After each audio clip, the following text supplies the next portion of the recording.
शिकारी पक्षी। बारिश का मौसम शुरू हो गया था। सभी पक्षी अपने अपने घोंसले में आराम कर रहे थे। टूनी चिड़िया अपने बच्चों के साथ एक जंगल में रहती थी।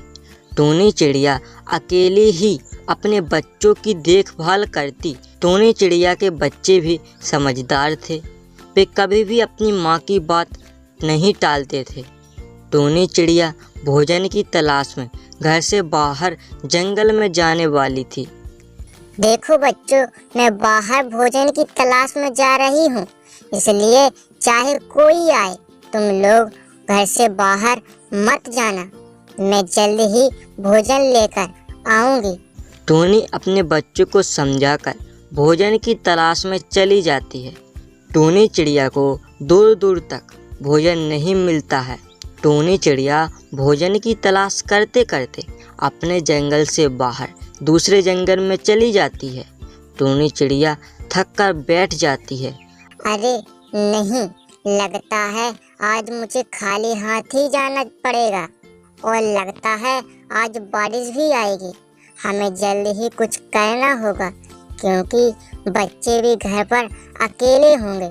टूनी चिड़िया जैसे ही घर की तरफ जाती है तो पूरे आसमान को काले बादल घेर लेते हैं और बारिश शुरू हो जाती है। टूनी चिड़िया बारिश में भीगती हुई अपने घर की तरफ जा रही थी। तभी उसकी नज़र उस जंगल के खूंखार चील पर पड़ती है। टूनी चिड़िया जल्दी से एक पत्थर के पीछे छिप जाती है।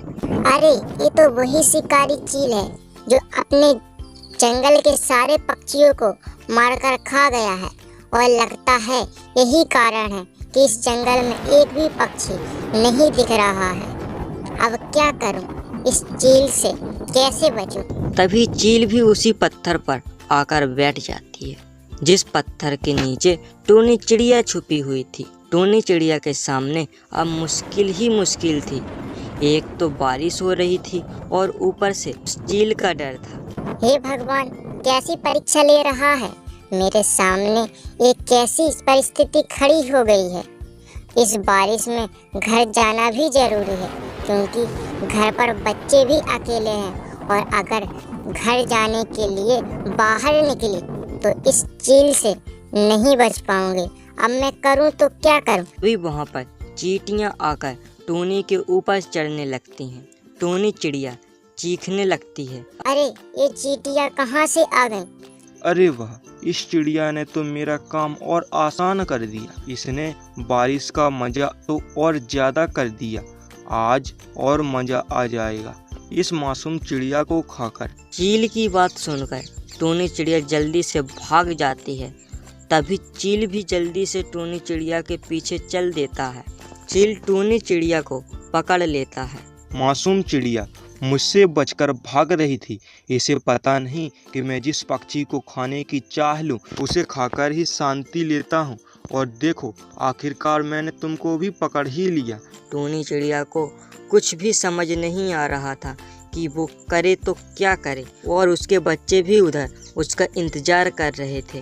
तभी टूनी चिड़िया चील को डराने के लिए एक कहानी बताती है। सुनो चील, तुम मुझे खाओगे तो मुझे कोई दिक्कत नहीं, लेकिन हमें तो आगे की चिंता हो रही है कि रंग बिरंगी पक्षी तुम्हें मार डालेगा क्योंकि हमारे जंगल का नियम है कि दूसरे जंगल के पक्षी अगर हमारे जंगल के किसी भी पक्षी को कोई नुकसान पहुंचाते हैं तो उन्हें रंग बिरंगी पक्षी नहीं छोड़ता।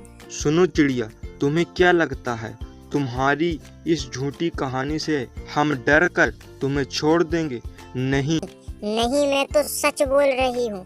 अगर तुम्हें विश्वास नहीं हो रहा है तो तुम मुझे छोड़ दो। कल सुबह होते ही हम रंग बिरंगी पक्षी को तुम्हारे पास लेकर आएंगे।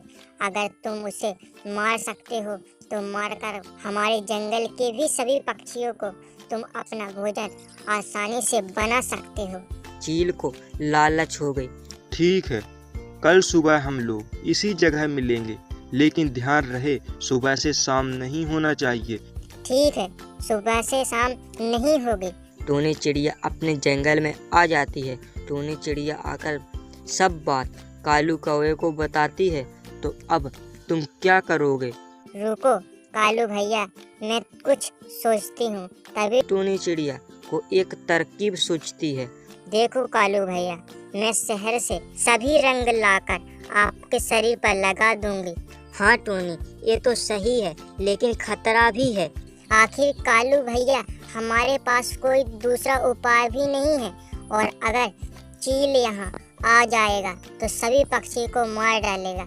ठीक है टूनी, तुम कहती हो तो हम चलेंगे।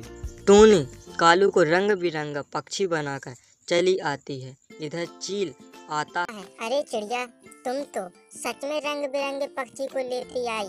हम सोच रहे थे तुम झूठ बोल रही हो। चील कालू कौवे को रंग बिरंगे पक्षी समझकर वहां से भाग जाता है, और इस तरह से टूनी ने अपनी बुद्धि और हौसले से बड़ी मुसीबत को आसानी से